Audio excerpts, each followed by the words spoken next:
Қайырлы күн көрермендерім, өткенде магазинде осындай нәрсені көріп қалдым, алып, пісіріп, сіздермен бөлісуді жөн көрдім. Ішінде барлығы дайын тұрады екен, тек қана сүт немесе су қоса салсаңыз болды дейді. Былай қарасаң, тек қана ұн бар сияқты ішінде. Қыздар, егер менің арнама тіркелмеген жаңа оқырман болсаңыздар, міндетті түрде тіркеліп кетіңіздер. Арнамда 300-ден астам керемет рецепттер бар. 225 немесе 300 мг сүт қоссаңыз жарайды дейді, бірақ мен 500 мг-дай қостым, себебі маған бұл қою болып көрінді.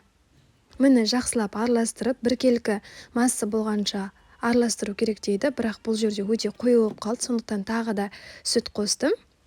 Нәтижесінде мынадай масса шықты. Міне құймақ сияқты болып шығу керек. Енді қызып тұрған табамызға аздап сұйық май жағамызда дәл осылай пісіретін боламыз. Бетінде осылай көпіршіктер шыққан уақытта кері жағын айналдырамыз. Кері жағын бір 5 секундтай ұстасаңыздар да жеткілікті, өте тез піседі.